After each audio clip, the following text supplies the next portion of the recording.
right, let's have a look at projections here. We'll just kind of keep going like what we do, okay? So,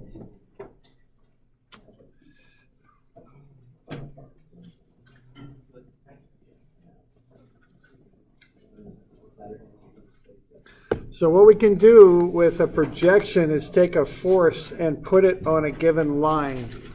Because quite often in engineering, what we want to know is how much of a given force is directed on a certain line. So in 3-space, we use a mathematical tool called a dot product to do that.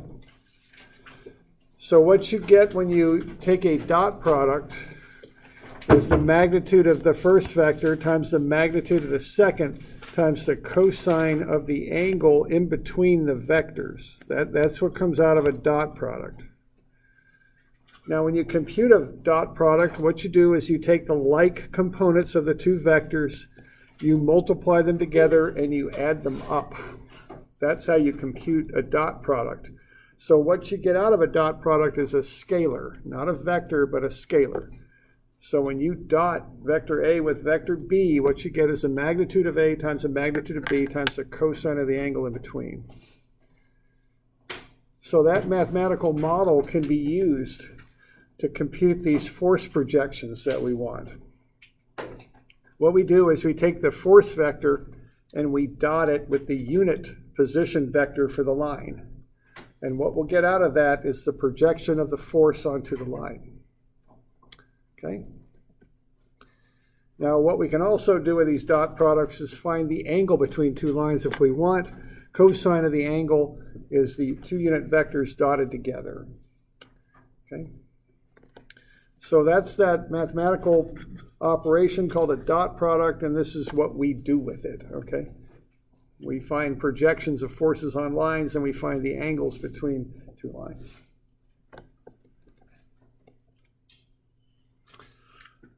So any questions on that bit, what the use of this is and whatnot?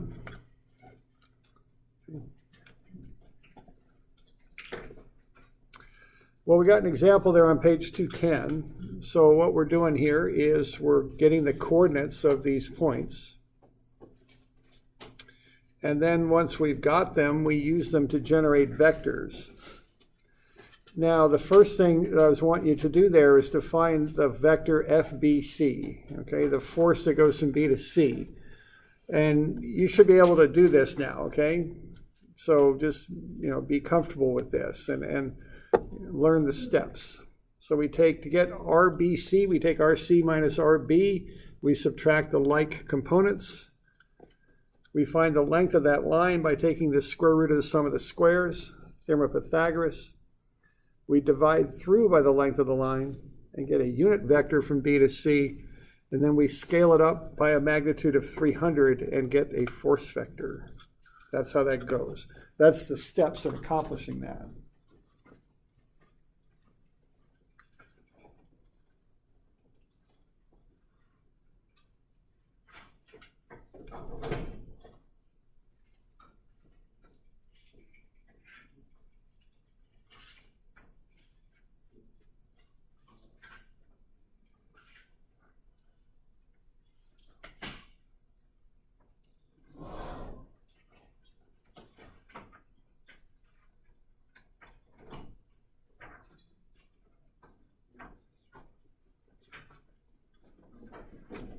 So we're doing all right with that?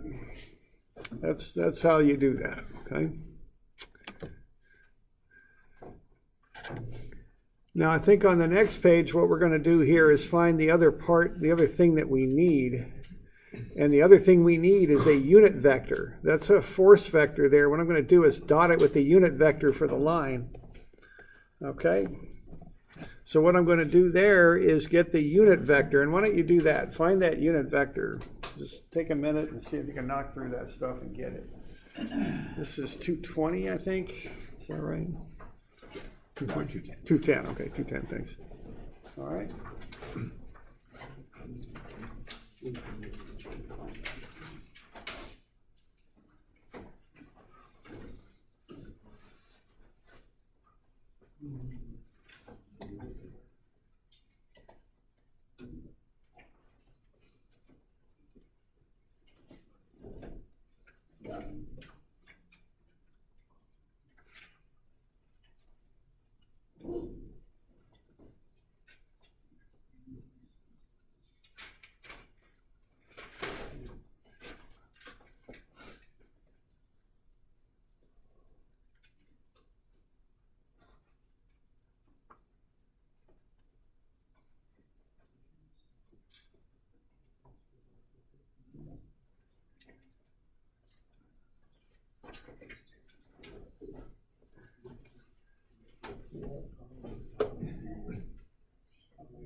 Position vector is -4, 3, -5. You all get into that? If you have a bust on that, it'll mess up everything else downstream. So, doing all right?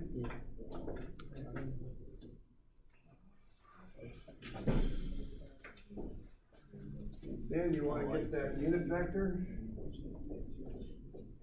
After that, so find the length of the line. Divide through, you'll get the unit. So this one, all we're doing is getting the unit vector. It's not a force vector, so we're just getting the unit vector. Okay?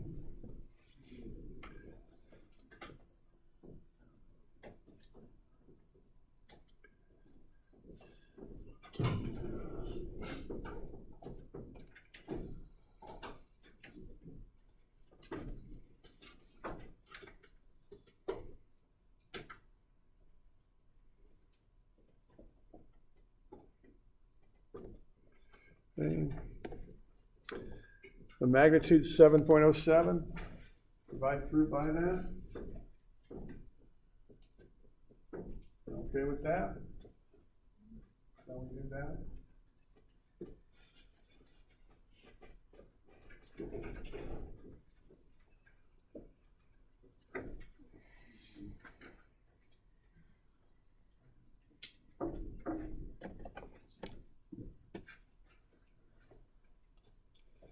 Any questions on that, Bev?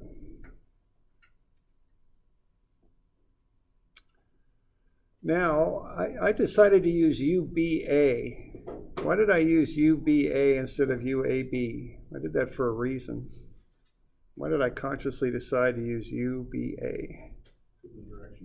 Yeah, the signs, right? The force is going that direction. The force is when it projects will go from B to A. So I looked ahead and saw that, so I figured I'd go ahead and use UBA. Now, it's not a big deal. It's just a sign issue. But it just seemed like the thing to do, all right? So not a big issue, but I've just looked ahead and saw that, okay? So the projection is directed from B to A. That's what's going on. Right. All right, so now to find that projection, I just do the dot product. That's all I got to do. Now, remember when you do the dot product, all you're doing there is you're just multiplying the like components together. That's all you got to do. Now, if you forget how to do a dot product, that's not a big problem because on the left-hand side of your formula sheet, about 80% of the way down, you've got a formula A dot B equals, okay? And I show you how to do it. So you just take the like components and you multiply them together. Now, the one important thing about doing a dot product is you do not get I, J, and K components out of doing it. What you get are numbers, and you add them up. That's it, okay? So a dot product is a scalar. So you want to remember that. So you just take the like components and multiply them together. After you've done that, you just add those numbers together is what you do. So when I multiply the like components together, and remember to watch your signs here, I get 126, I get 70.9, and I get negative 78.8. So I add those up. 126 plus 70.9 minus 78.8, and I get 118.1. Okay?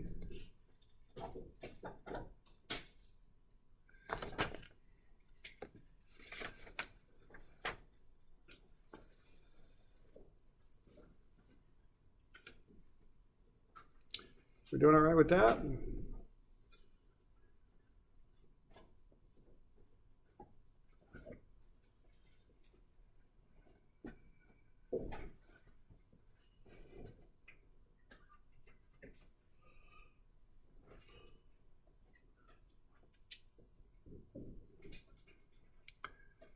All right, now what if I'd used I used UBA, the unit vector from B to A. What would I have gotten had I used UAB, do you suppose?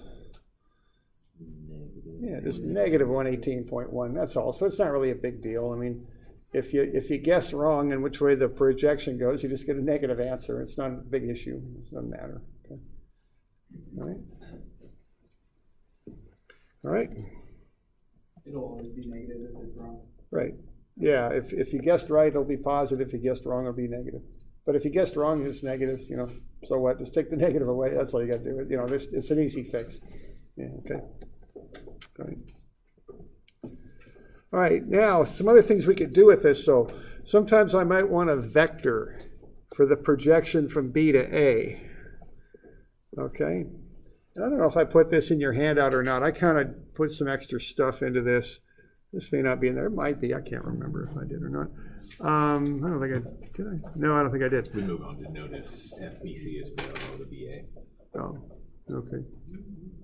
Okay. So, yeah, I got it. Okay. Yeah, I got it. Thanks. Yeah. Yeah, I got it. Yeah. Okay, thanks. Okay, so if I want to get that as a vector, what I'm going to do, I'm going to take the magnitude, the 118.1, and I'm going to multiply it by the unit vector in the direction of the projection. And what that is my UBA. I've already got it, see? So I can get a vector if I want for that projection. Just take the magnitude I found with the dot product and multiply it through the unit vector for the line I'm projecting on. That's all. Okay. So what I've got now is the magnitude, and I've got a vector form for it also.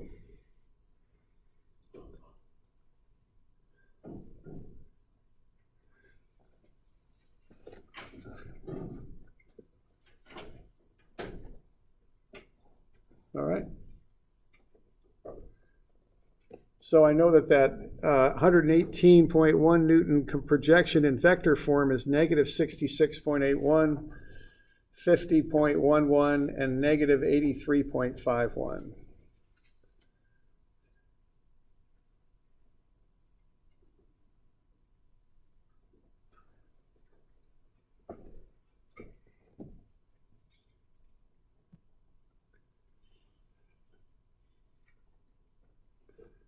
We got any questions on that?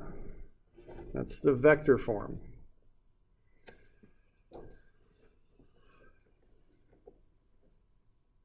Okay.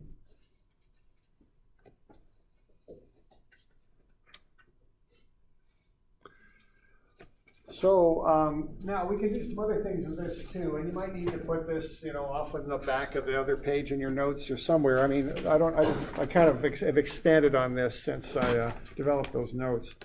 So let's have a look at some other aspects of this that we could get into.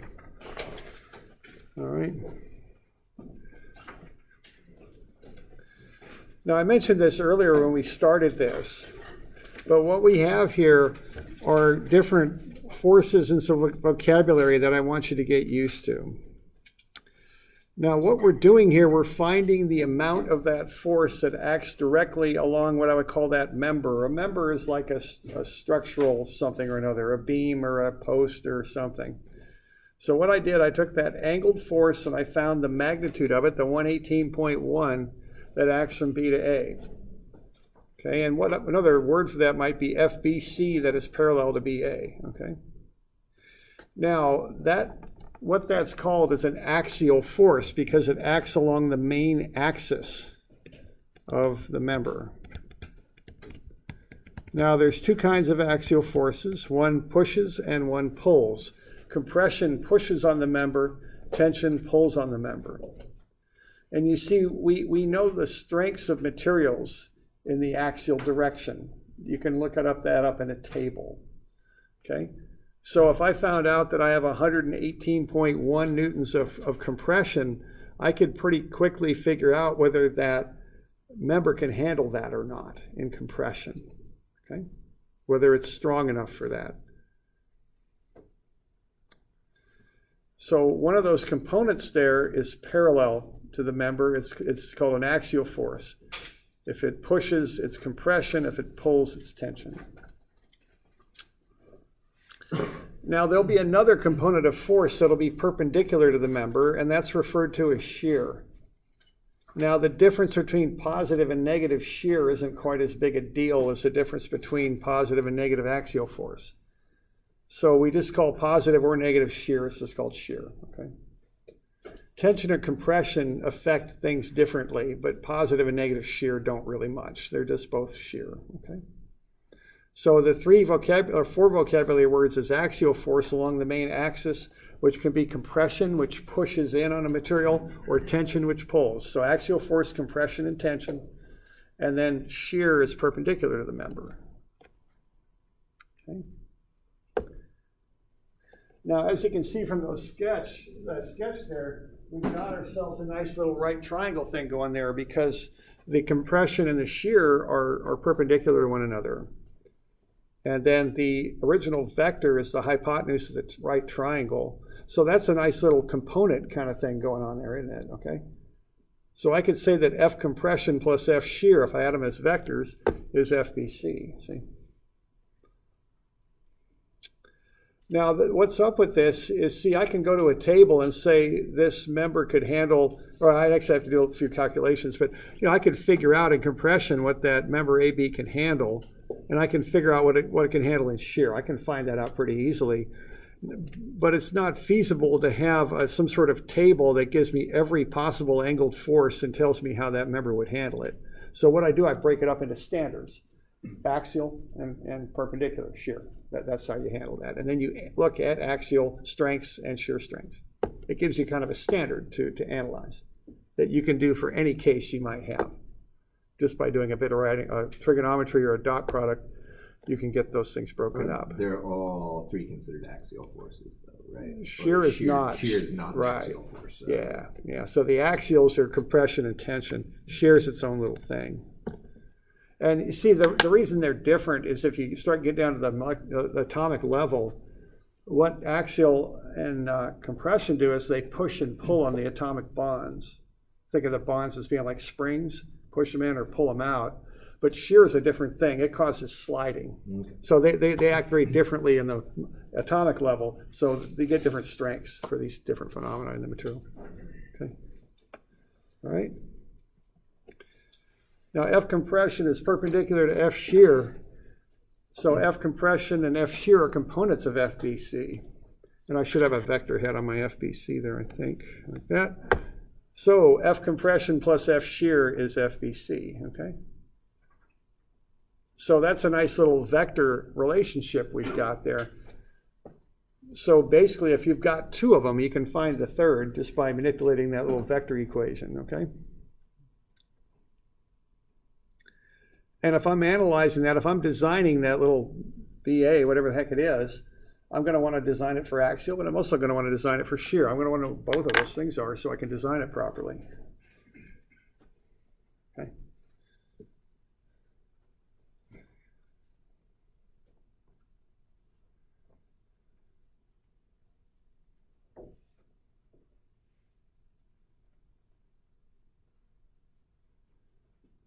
All right.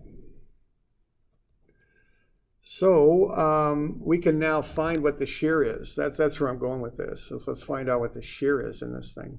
Okay. And there's a couple ways to do it. It just depends on what you want to know. Okay.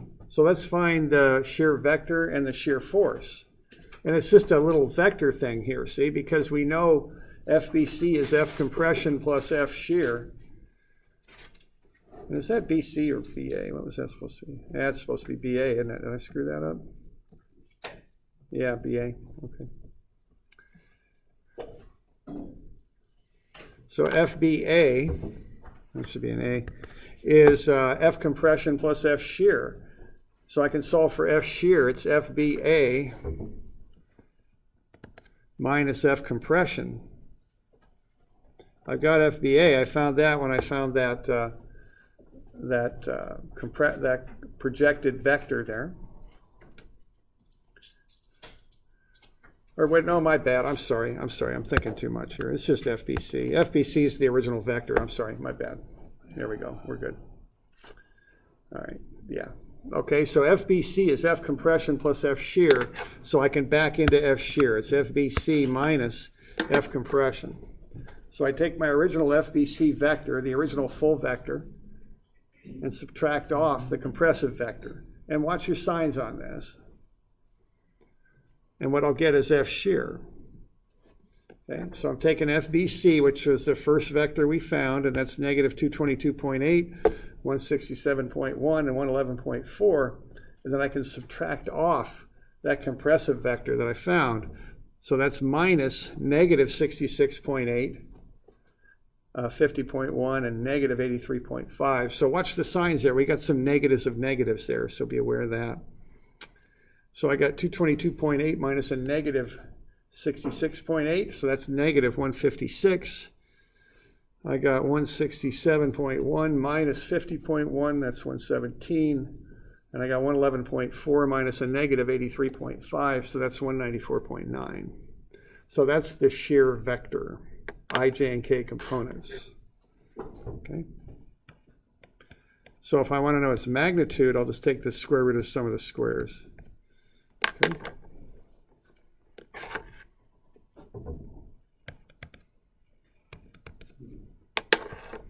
So the shear force in that member is 275.7 newtons. Okay.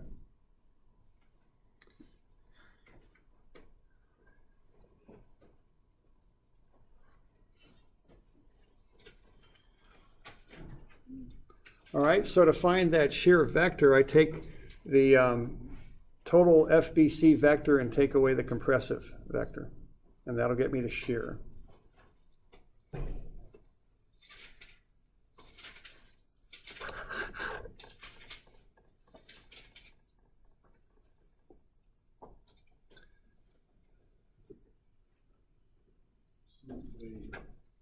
So you're saying that if we add the shear force and the compressive force, you'll end up with the original FBC? Right.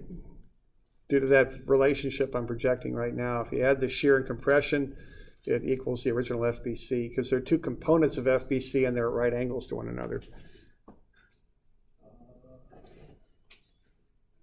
I'm having a hard time buying that. You have the 3, 4, 5 triangle, right? You could, yeah, it's a right triangle. You could have any ratio that would work. Right, because they're going different directions. So when you do vector addition, you're right. In vector addition, 3 plus 4 could be 5. You're right, because of the difference in directions, and that's the deal with this, right? So I'm not saying you add them up arithmetically. I'm saying you do it in a vector sense, and that's what I'm doing there, right? Right in this right here is doing this this vector thing right there with the components. Okay. All right. Other questions on that? Okay.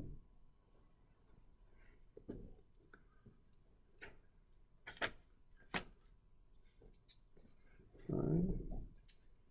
Now, now if you want to do it scalar, you just do Thermopythagoras and just do it backwards. I did vector here first, but you could also just do it scalar style. And then it's, then it's the 3, 4, 5 thing makes sense. Okay. All right. So, so now, if you use Thermopythagoras, FBC squared is F compression squared plus F shear squared. Solve for F shear, it's the square root of FBC squared minus F compression squared. And that comes out to be the 275.7 also. So you could do it either way. If all I want is the magnitude, I'll do it this way because it's a lot quicker. If I want a vector, I'd do it the other way. Okay. Just depends on what you're looking for.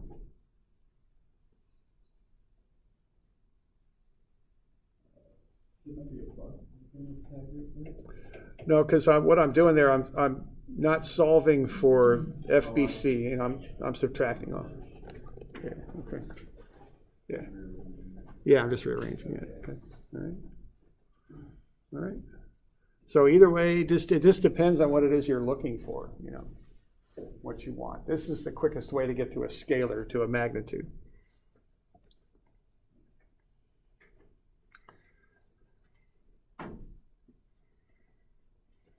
Okay.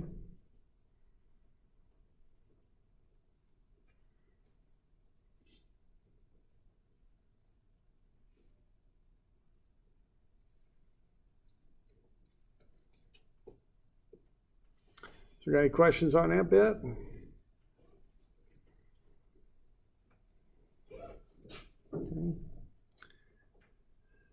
Because there's one other thing I'd like to do there. I'm just doing everything I can think of with this stuff, I guess. There's also, we could find the angle between the vectors too if we wanted. And there's different ways to do that. Okay. Now, I'm just going to do the dot product way because we found before, okay? So I'm just doing it again just so you got it. We found the unit vectors for BA and BC both. We found them already, so you don't need to redo all this. It's already been done, but I just did it for you there just so you can look at it, okay? So there are the two unit vectors. Now, if you want to know the angle between those two, the force and the member there, you just do the dot product, and that'll get you the cosine of theta. And it comes out to be 0.394. And then just do an inverse cosine, you'll get the angle. It's 66.8 degrees.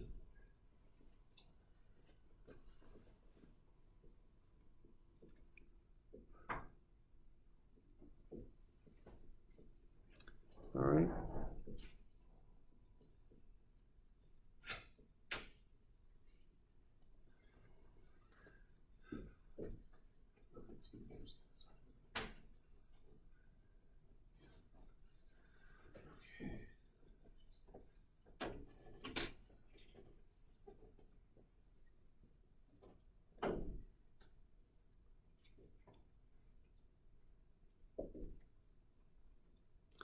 So that's one way to find that angle. Now you could have done it other ways too. I mean, you've got all three sides of the triangle now, so it's just a matter of solving out a right triangle. I mean, you've got the 300 doing that, and then you've got the compression doing this. Was that 176 or something? Or I can't remember what these were. 276 and what else? 118. Okay. Just rounding to the nearest. So that's a right triangle. You got all three sides of it. So you could take the inverse cosine of 118 over 300 if you wanted. And I bet that'll come out to be 66.8 or pretty darn close. Okay. So you get that angle. You know, we've got this so thoroughly analyzed. We got lots of options for finding things. Okay.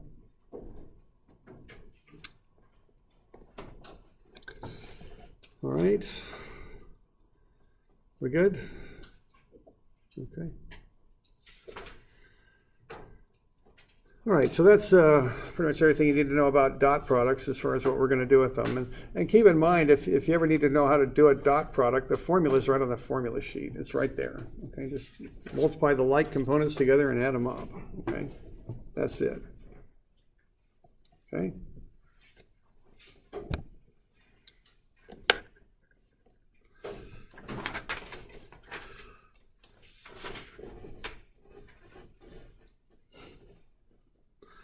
All right, so let's have a look at the next one here. We always got another one to do until we get to the end of the term, and we don't, but we're not there yet.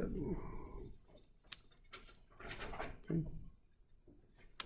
So let's have a look at our next topic here, and that is equilibrium. And this is kind of the beginning of what we do here in statics. Statics is all about equilibrium. It's about balancing forces so that things don't start to accelerate. Okay. So here I've got a telephone pole, I think, or power pole, I can't remember, but you got to keep that thing in equilibrium. So they use some wires on that to keep it from moving. This is an anchor over here. That's what that is. So in order to keep that thing from moving, that anchor is going to have a force in it. And let's kind of go through how to find these forces. Now we're going to do this, we're going to start with a simple version here where we do what I call point equilibrium. And then later on we'll throw what I call moments in there too, but for now we'll just do a point. Okay. Now what equilibrium is, you see that word equal in there, means the same. What's going on with equilibrium, the acceleration is zero. Generally speaking, objects in equilibrium aren't moving, although they could be moving at a constant velocity if the acceleration is zero. But generally speaking, what we're looking at in this class is stuff that doesn't move, okay? And if we have no acceleration and we look at this Newton equation, F equals ma, the a goes to 0. So that means the sum of forces is 0. And that's what we work with in equilibrium. Okay? So if I've got a little object there and I know it's in equilibrium and I push on it to the right with 40 pounds and I've got some sort of support here that's holding it, I can figure out what that force on the support is, okay? It's going to be 40 pounds to the left. So if I push with 40 pounds to the right, the reaction there, as I would call it, the force of the support back will be 40 pounds to the left. And if I got 40 pounds to the right and 10 pounds to the left, and the thing's in equilibrium, I can find F2. It's going to be 30 pounds to the left, et cetera, et cetera. The sum of the things is 0. Okay? If I've got a 6-ton bridge and I've got 2 footings on there, I know those forces in the footings are going to add up to be 6 tons. The weight goes down, so the force in the footings, or the force of the footings, I should say, on the bridge will be up to hold the bridge in equilibrium. If those two things don't equal each other, the bridge will start to move. It'll start to accelerate, okay? So we want to take a real kind of systematic approach to solving these things out. We call these things, for some reason, we call them bodies, and I'm not quite sure why. They look more like objects to me, but whatever you want to call them, you can call them. So we call them a body. So first you decide what you want the body to be. Then you draw a boundary around it. And then you draw in the forces acting on the body. And there's 2 kinds of forces. There's contact forces, which are caused by physical contact. So this force of the footing on the bridge, that's a contact force because there's contact between that concrete footing and the ground and the bridge sitting on it. There's also what are commonly referred to as body forces, which are caused by force fields, like a weight, okay? Now, generally, the only force field we deal with in here is gravity, but if you get into physics and such, you'll get into magnetism and stuff like that too. But we'll just kind of keep it simple and just use gravity in here. So we're talking weights. Those are body forces, okay? Now, we got some special types of forces, okay? The first kind we have are cables. Okay, now cables are chains and ropes and strings and things like that. Now, a couple things about cables. All you can do with a cable is pull. So cables are always in what I call tension. I can pull with a cable. What happens when I try and push with a cable? It goes slack. Not too much, okay? It goes slack, right? Okay. So a cable pulls only. So cables are always in tension. Now, the other thing about a cable is the direction of the force matches the direction of the cable. So if I have a cable horizontal, I can pull horizontally, but I can't lift if the cable's horizontal. All right? This doesn't lift the string, it just pulls it out. I'll contrast that with something else like a book or something that has rigidity. See, cables aren't rigid, but if I have an object that's rigid, I can have the object horizontal, but I can still lift with it, okay? I can't do that with a cable. So the deal with that is if you know the direction of the cable, you also know the direction of the force. It's not true of a rigid object like a board or a book, because you can have a horizontal board or book but still exert a vertical force with it, okay? So that characteristic is particular to cables, all right?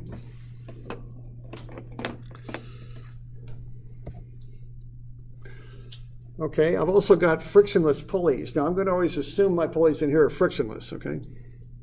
Now, a pulley, it's used to change direction. If I have cables that are in equilibrium going over my pulley, and it's a frictionless pulley, the force everywhere in the cable is the same if it's in equilibrium. So if I have a cable there that's holding this weight, and the weight's 160 newtons, that would be the force in the cable. It would also be this force in the cable. Okay, they'd both be 160 newtons. I can assume that in statics. I can't assume that in dynamics because I got accelerations, but I can assume it here in statics because I don't, okay? And the last thing I want to look at here So there's a cable, there's a pulley. The last thing here are linear springs, linearly elastic springs. So what I've got there is a spring. If I start to stretch it or compress it from its original length, the force will be proportional to the amount of stretch or compression. So I express that like F equals Ks. S is the amount of stretch or compression. K is a spring constant. Okay. So if I've got a spring constant of 60 newtons per meter, and I've got 0.4 meters of stretch in the spring, the force would be 60 newtons per meter times 0.4 meters would be 24 newtons. Okay. Now the way I make a linearly elastic spring is I wrap it in a cylindrical shape. The radius on all the wraps is the same, and the pitch of the spring is the same everywhere. Okay, that's how you make one of these. I guess you'd also have to say the wire would be constant too, that you make it out of. So everything's constant. Constant radius, constant wrap, pitch angle on the wrap as you make it. That's a nonlinear spring there because it's cone shaped. That would not have 1K for every deformation. Okay, so we want to be aware of that. Okay. So these are just three special forces that we've got. We got cables, we got pulleys, and we got linearly elastic springs. Okay. Well, there you go. Well, I'll get you a couple of these dot product things to do.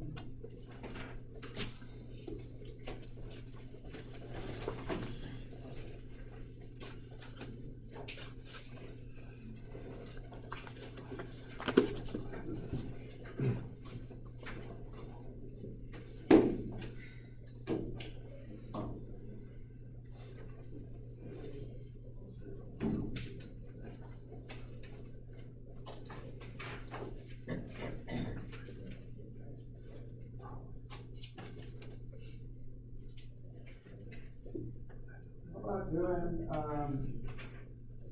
160.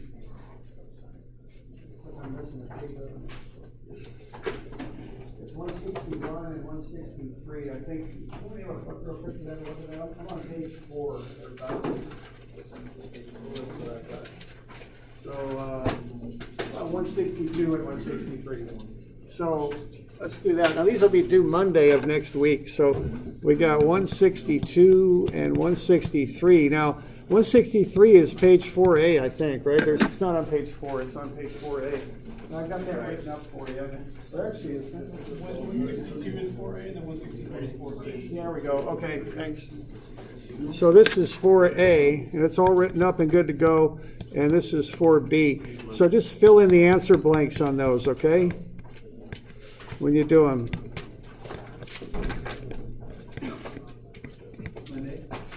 Do Monday, yeah, thanks. And I believe that's the 8th of October, I think. Okay, good deal. So just figure out the answers and put them in 4A and 4B. Okay. And we'll cover those probably on Friday is what we'll plan to do. All right.